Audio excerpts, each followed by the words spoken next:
E a Firjan, a Federação das Indústrias do Estado do Rio de Janeiro, tem alertado para possíveis impactos econômicos do fim da escala 6 por 1. A gente conversa então com a gerente jurídica trabalhista da entidade, a Maria Rita Catone Barbosa. Maria Rita, seja muito bem-vinda e boa tarde. Boa tarde, Virto. Obrigada para a gente conversar aqui um pouco sobre esse tema tão polêmico, já exposto aqui brevemente pelo Luiz França, né? Pois é, né, Maria Rita? E não só por ele, os mais diversos setores têm tentado alertar exatamente sobre esses impactos que podem ser perniciosos se de fato a PEC for aprovada. Eu queria entender exatamente do ponto de vista da indústria, especificamente como a PEC da redução da jornada poderia afetar o setor industrial. Então, Vitor, com relação à PEC 221, né, que é o que a gente tem discutido, acho que é importante sempre enfatizar, que a gente vem enfatizando o nosso posicionamento, de que não somos contra esse debate, entendemos que ele, de fato, precisa acontecer, não somos contra essa modernização do trabalho e qualquer tipo de melhoria da qualidade de vida dos trabalhadores e da sociedade em si. Mas a gente não pode fechar os olhos para os impactos econômicos que a gente tem. A gente tem uma estimativa hoje na indústria de um impacto de 267 bilhões na economia, uma média, né? Então, a gente foge um pouco dessa discussão trabalhista. É uma discussão que vai muito mais além do que a questão trabalhista, é uma questão de preço, de emprego, da sobrevivência, inclusive das pequenas e médias empresas, que são as que mais empregam hoje formalmente no Brasil, né? E a gente tem hoje a jornada de trabalho, né, a escala 6 por 1, uma jornada máxima de 44 horas, mas já existe, né, temos vários estudos que a média, não só na indústria, mas de uma forma geral, é de 39 horas semanais. Então, na prática, a gente já tem isso acontecendo através de negociação coletiva, que o nosso posicionamento, inclusive, é esse, que a gente preserve a negociação coletiva para cada setor, para cada região. A gente tem estados diferentes, municípios diferentes, e a PEC, como avançar sem a redução do salário, somente reduzindo a jornada de trabalho, ela vai ter um impacto direto na economia. Não tem como a gente fechar os olhos para essa questão. Vai chegar no bolso da população. O aumento vai ser na internet, vai ser nos nossos serviços, alimentação fora de casa. Tudo vai ficar um pouco mais caro, porque a gente vai ter uma média de preço mais ou menos de 5, 6% de majoração. Então, automaticamente, tudo nosso, como consumidores, vai encarecer. Não tem como não ter esse impacto. Então, a gente foge dessa questão trabalhista e entra muito nesse impacto. É um impacto muito forte, não só para nós, indústrias, mas como com comércio e serviços também.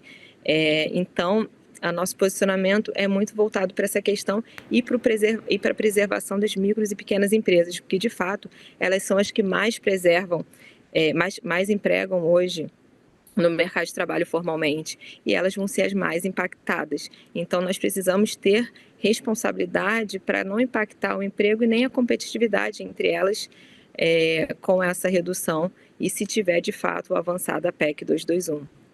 Maria Rita, a Firjan é uma das signatárias daquele manifesto divulgado pela Confederação Nacional da Indústria, CNI, que foi inclusive levado à Câmara dos Deputados, né, à Câmara dos Deputados. Eu queria entender se a federação ela encontrou um ambiente um pouco mais propício para o diálogo no Senado Federal do que o visto na Câmara dos Deputados. Há uma porta aberta para que essas demandas sejam minimamente apreciadas pelos senadores? Então, Vitor, é uma alternativa, né? A PEC 12, que é a do manifesto, né? Da Firjan, CNI e outras entidades também apoiaram esse manifesto, que trata, né, do tema trabalho flexível. É uma alternativa, sim, mas eu gosto de deixar claro que é importante que o nosso posicionamento desde o início continua sendo o mesmo. Desde o início de toda a discussão, o posicionamento que a gente tem é que uma mudança dessa magnitude, ela não pode ser feita de qualquer forma, com a correria que a gente está tendo. Precisamos, de fato, de um debate mais maduro, uma análise mais técnica, com mais tempo para a gente analisar os impactos os econômicos. O caminho mais seguro para a gente continua sendo a negociação coletiva, como mencionei, respeitando cada região, cada setor e a sua excepcionalidade ali, numa sazonalidade. E a gente debate muito pelo diálogo, né? O nosso posicionamento é que a gente tem um diálogo estruturado. E, infelizmente, com a PEC 221, não conseguimos ter esse diálogo. Ficou claro que a gente só teve participação em apenas uma audiência pública, nós como patronal, para expor nossas preocupações, ou seja, teve um diálogo construído para que a gente se posicionasse e demonstrasse o que teria de impacto para as nossas empresas, não só a indústria, como comércio, serviços, dentre outros, né, para todos os patronais. Então, por essa razão, a PEC 12 acabou sendo mais aderente ao nosso posicionamento, mas não significa que a própria PEC 12 também não tem necessidade de ter uma discussão madura, de ter um debate entre o governo, os trabalhadores, nós empregadores, para que a gente evite que tenha um impacto para ambos os lados, para que a gente tente achar um equilíbrio, né? E o que traz de ponto positivo essa PEC 12, que é o que nós apoiamos no nosso manifesto, é que a gente abra de fato um debate entre as jornadas, para que elas sejam mais flexíveis, mais alinhadas à realidade de cada empresa, de quem trabalha, à realidade do trabalhador com relação às suas questões pessoais, e que ele possa negociar diretamente com o seu empregador como vai ser feito. Então, não é uma imposição da empresa, não é uma imposição do trabalhador, é um pacto entre as duas partes. É bilateral e não unilateral. Maria Rita, eu queria uma análise sua sobre a legislação atual, foi modernizada pela reforma trabalhista aprovada em 2017. Eu queria entender se os ditames que trouxe a reforma trabalhista, eles seriam convergentes a esse posicionamento, principalmente sobre essa defesa das negociações, né, coletivas, das convenções coletivas e principalmente setoriais, mas entender como esse debate, principalmente em relação a essa PEC alternativa apresentada pelo senador Rogério Marinho, ela poderia convergir, inclusive, com as discussões sobre o fim da escala 6x1. Entendi, Vitor. Então, ela é totalmente aderente ao nosso posicionamento com relação à negociação coletiva e, inclusive, com a reforma trabalhista, né?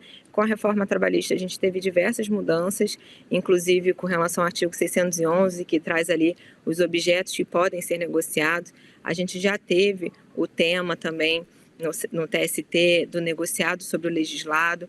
Então, aqui a PEC ela só traz a valorização com relação à negociação coletiva, ao negociado sobre o legislado, quando vamos conversar empregado e empregador para saber qual seria a melhor jornada ali, qual seria a jornada flexível mais alinhada à sua realidade como empregado e como empresa, pactuando entre ambas as partes. Já existe na CLT, no artigo 611A e no B, o que pode e o que não pode ser negociado. E a jornada ela pode sim ser negociada, como não só pode, que ela já vem sendo negociada há anos. Inclusive temos escalas 12x36, 24x72, 4x4, que são oriundas de negociação coletiva entre empregados e empregadores, através de seus sindicatos ou direto empresa com sindicato laboral.